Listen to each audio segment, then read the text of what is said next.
बारिश में फंसी कार और निकला भूत। रात का समय था। घनघोर बारिश हो रही थी। आसमान में बिजली कड़क रही और सड़कें सुनसान थी। नीरज अपनी कार से जंगल वाले रास्ते से गुजर रहा था।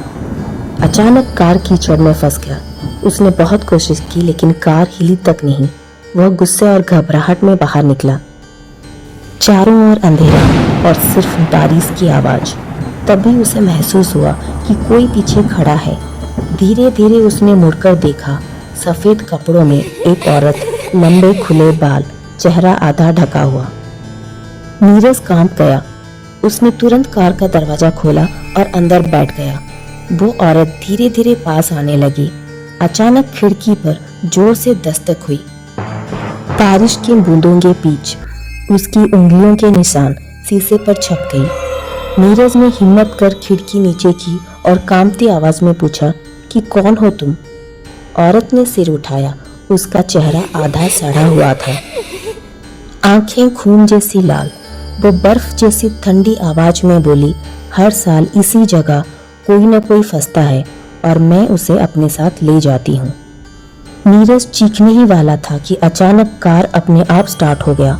एक्सीलेटर दबे बिना गाड़ी कीचड़ से निकलकर तेजी से आगे बढ़ने लगी।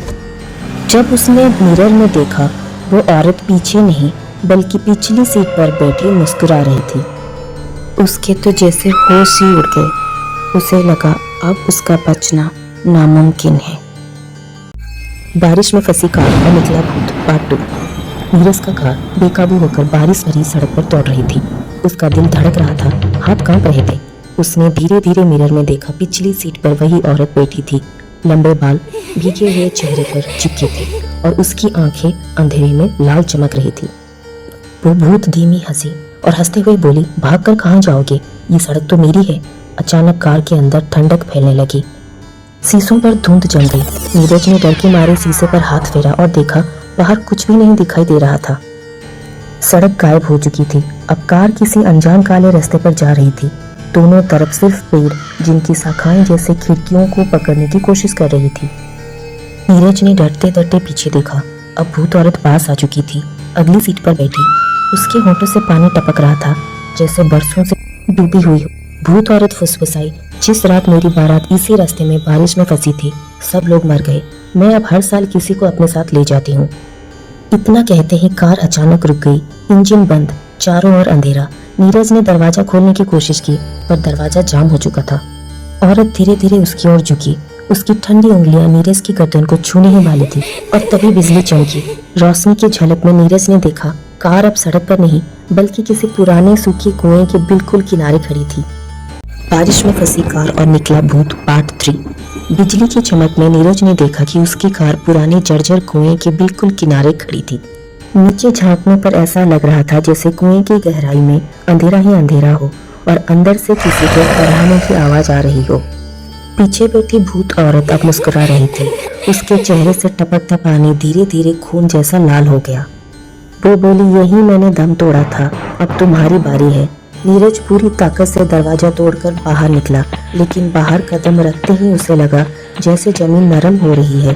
पैरों के नीचे कीचड़ नहीं बल्कि हड्डियों का ढेर था। वो चीखते हुए भागा, लेकिन चारों ओर पेड़ से लटकती सफेद परछाइयां दिखाई देने लगी। हर परछाई उसी भूत औरत जैसी दिख रही थी, जैसे उसकी कई आत्माएं वहां भटक रही हों। अचानक किसने पीछे से नीरज का हाथ पकड़ लिया। वो भूत औरत थी। उसकी आंखें अब पूरी तरह काली हो चुकी थी। उसने नीरज को कुएं की तरफ खींचना शुरू कर दिया। नीरज ने पूरी ताकत लगाई और भूत औरत के हाथ से छोड़कर जमीन पर पड़ी एक लोहे की छड़ उठा ली। उसने बेतहासा छड़ी घुमाई और चीखते हुए बोला, मुझे छोड़ दो। एक तेज चीख गूंजी और भूत औरत की परछाई धुएं की तरह गायब हो गई। बारिश रुक गई, सन्नाटा छा गया। नीरज कांपते हुए कार की तरफ लौटा। कार कीचड़ से बाहर बिल्कुल सामान्य सड़क पर खड़ी थी। उसने जैसे तैसे इंजन चालू किया और वहां से भाग निकला। लेकिन जब उसने शहर की बत्ती देख राहत की सांस ली, तभी मिरर में नजर गई। पिछली सीट पर वही भूत औरत फिर से बैठी थी, इस बार लाल दुल्हन के जोड़े में। बारिश में फंसी कार और निकला भूत पार्ट 4, दुल्हन की श्राप। नीरज ने जब मिरर में लाल जोड़े वाली दुल्हन को देखा तो उसका गला सूख गया। भूत दुल्हन की आंखों में अब आंसू नहीं बल्कि जलती हुई आग थी। भूत दुल्हन ने धीमी आवाज में बोली, अब तुम मेरे दूल्हे हो हमेशा के लिए। नीरज ने गाड़ी रोकने की कोशिश की, लेकिन ब्रेक काम नहीं कर रहे थे। कार तेजी से भाग रही थी, जैसे किसी अदृश्य शक्ति के नियंत्रण में हो। अचानक कार एक पुरानी हवेली के सामने जाकर रुक गई। हवेली टूटी फूटी थी, दीवारों पर सीलन चढ़ी थी, खिड़कियां टूटी हुई, लेकिन भीतर से शहनाई की आवाज आ रही थी। नीरज हाँफते हुए बाहर निकला। हवेली के अंदर कदम रखते ही उसने देखा सैकड़ों मोमबत्तियां जली। बीच में मंडप सजा था और उसके चारों ओर सफेद कपड़े पहने बिना चेहरे दुल्हन वहीं खड़ी थी। अब उसका चेहरा सामान्य दिख रहा था, एक सुंदर युवती की तरह। उसने धीमे से कहा, जिस दिन मेरी शादी होनी थी उस दिन बारात बारिश में इसी रास्ते पर खत्म हो गई। तब से मैं अधूरी दुल्हन हूँ, अब तुम मुझे पूरा करोगे। नीरज चीखते हुए भागने लगा, लेकिन दरवाजे अपने आप बंद हो गए। सभी दीवारों पर खून से लिखा हुआ दिखा, दुल्हन का श्राप कभी नहीं टूटता। मंडप की आग अचानक तेज हो गई। भूत दुल्हन की आंखें फिर से लाल चमकने लगी। उसने अपने ठंडे हाथ से नीरज का हाथ पकड़ा और बोली, अब तुम मेरी बारात हो। नीरज जमीन पर गिर पड़ा। उसकी चीख हवेली में गूंजती रही। अगले दिन सुबह राहगीरों ने देखा, वह टूटी हवेली के बाहर एक कार खड़ी थी। अंदर नीरज नहीं था, लेकिन हवेली की दीवार पर नया नाम लिखा था, दूल्हा नीरज। अब सवाल ये है, क्या नीरज सच में उस भूतिया दुल्हन का पति बन चुका था, या उसकी आत्मा हवेली में कैद हो गई? बारिश में फंसी कार और निकला भूत, पार्ट 5, हवेली का रहस्य। सुबह का समय था। गांव के कुछ लोग जो उस पुरानी हवेली के पास गए, उन्होंने कार को खाली पाया, लेकिन हवेली के अंदर जाने की किसी की हिम्मत नहीं हुई, क्योंकि सब जानते थे वह हवेली लाल दुल्हन की घर है। गांव के बुजुर्ग पंडित ने सबको इकट्ठा किया और रहस्य बताया। सालों पहले इस हवेली में शारदा नाम की लड़की रहती थी। उसकी शादी होने वाली थी, लेकिन जिस दिन बारात आई, आसमान फट पड़ा, बारिश से सड़क बह गई और पूरी बारात उस पुराने कुएं में समा गई। शारदा ने सदमे में यहीं प्राण त्याग दिए। तभी से उसकी आत्मा हर साल बरसात की रात एक दूल्हा ढूंढती है, ताकि उसकी अधूरी शादी पूरी हो सके। लेकिन इस बार कुछ अलग था।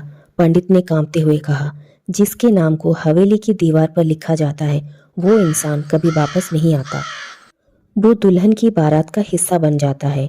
गांव के लोग जबरन अंदर घुसे।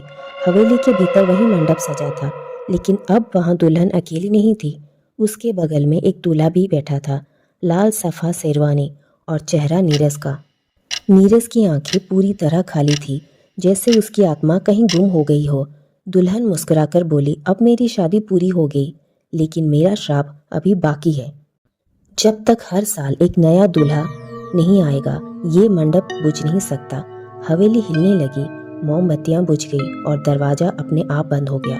गांव वाले डर के मारे भाग गए।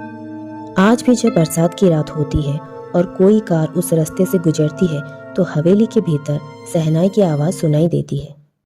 कहा जाता है, नीरज अब लाल दुल्हन का पहला दूल्हा है और हर साल उसके साथ मिलकर नए दूल्हे की तलाश करता है।